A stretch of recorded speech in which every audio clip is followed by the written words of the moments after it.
Hello students, welcome back in our next video with the introduction part for exercise 4.2. You can find it in your NCERT maths book on page number 77. So in this video we are going to learn about a polygon and its sides, vertices and diagonals.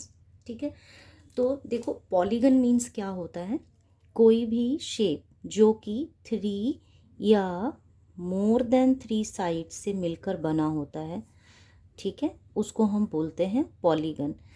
क्योंकि poly means क्या होता है, poly means होता है many और gun का मतलब होता है साइड्स। तो जो शेप मैनी साइड्स यानी कि मिनिमम 3 या मोर देन 3 साइड से मिलकर कोई शेप जब बना होता है तो हम उसको पॉलीगन बोलते हैं। ओके, तो यहाँ पर मैंने एक पॉलीगन बना रखा है। इसको अगर मैं नाम दूँ तो इसमें टोटल नंबर ऑफ साइड्स हैं 5, so it is a pentagon. ठीक है, अब इसमें मुझे बताने हैं कि साइड्स क्या होते हैं। तो देखो साइड्स क्या होते हैं, किसी भी दो, अच्छा आपको पता है ये जो डॉट है ए बी सी डी और ई, इनको हम point A, point B, point C, point D and point E बोलेंगे। किसी भी दो वर्टेक्स को जब हम आपस में ज्वाइन कर देते हैं तो हमें एक साइड मिलता है, यानी कि ए वर्टेक्स से बी वर्टेक्स को जब ज्वाइन कर दिया तो हमें एक साइड मिली जिसका नाम है ए बी।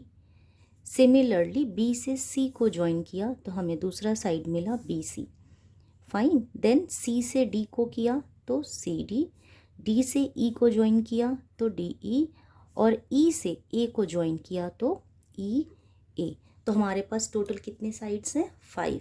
मैंने अभी अभी जब आपको नाम बताया था इस फिगर का तो मैंने साइड्स को ही काउंट किया था कि 5 साइड्स हैं, इसलिए इसका नाम पेंटागन हो जाएगा। अब हम इसकी वर्टिसेस की बात कर ले तो वर्टिसेस जो है एक्चुअली में वर्टेक्स का प्लूरल फॉर्म है। ठीक है, अगर एक सिर्फ मान लो मैं पॉइंट ए की बात कर रही हूँ तो मैं इसको बोलूँगी वर्टेक्स, बट जब मेरे पास पॉइंट ए है, पॉइंट बी है, पॉइंट सी है, तो अब ये एक वर्टेक्स नहीं है, एक से ज़्यादा है, तो हम इसको बोलते हैं वर्टिसेस। ओके, तो वर्टिसेस देखो हमारे पास 5 हैं, यानी कि वो कॉमन पॉइंट जहाँ से दो आर्म्स प्रोड्यूस हो रही हैं। तो वर्टिसेस क्या क्या हैं, A B C D and E. Okay, and now diagonals क्या होते हैं। देखो सबसे पहले आपको मैं बता दूं एडजेसेंट क्या होते हैं।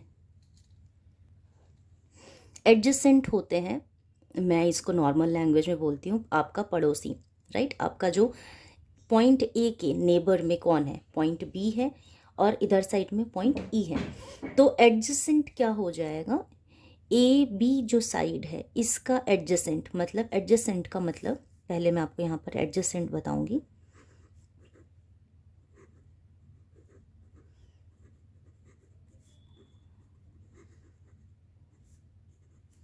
एडजेसेंट का मतलब जैसे ये ए बी है, राइट, ए बी, तो A B and B C have common vertex B. So AB and BC are adjacent sides. इसका मतलब कि जब भी किसी दो side A B and B C, दो साइड में एक कॉमन वर्टेक्स हमें मिले तो हम ऐसे दोनों साइड्स को एडजेसेंट बोलते हैं। तो चलो ए बी हो गया, A B and B C हो गया one pair of adjacent side. Another pair क्या हो जाएगा, B C and C D, क्योंकि इसमें सी कॉमन है तो B C and C D. Next pair में क्या हो जाएगा, हम सी डी और डी ई ले लेते हैं क्योंकि डी कॉमन है, तो C D and D E. And then उसका नेक्स्ट क्या हो जाएगा, इस बार हम ई ले लेते हैं तो D E and E A. Okay, और एक और हमारा आ जाएगा जिसमें पॉइंट ए कॉमन हो, तो that is E A and A B. तो हमारे पास टोटल 5 एडजेसेंट साइड्स आ गए। ठीक है, अब मैंने एडजेसेंट इसलिए बताया क्योंकि हमें बताना था डायगोनल। तो देखो जो भी दो साइड्स एडजेसेंट नहीं हैं जैसे कि ए बी और सी डी क्या एडजेसेंट है? Not at all. तो ए बी और सी डी के हम वर्टिसेस को जब ऐसे ज्वाइन कर देंगे तो ये हमें क्या मिलेगा? हमें यहाँ पर जो मिलेगा वो होगा डायगोनल। ओके, तो यानी कि डायगोनल क्या हो गया? बी डी ए सी, फिर इसको भी मिला दो। क्यों? क्योंकि डी ई और सी बी एडजेसेंट साइड्स नहीं हैं, तो अपोजिट, एक तरीके से हम इसको ये भी बोल सकते हैं कि अपोजिट वर्टिसेस को जब हम ज्वाइन करते हैं तो हमें डायगोनल मिलता है।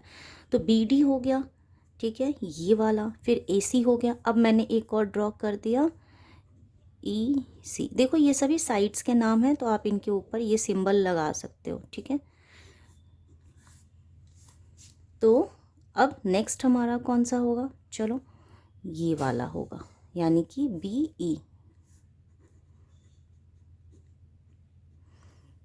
और एक ये बच रहा है, यानी कि ए डी। तो हमारे कितने डायगोनल्स हुए? Total number of 5 diagonal.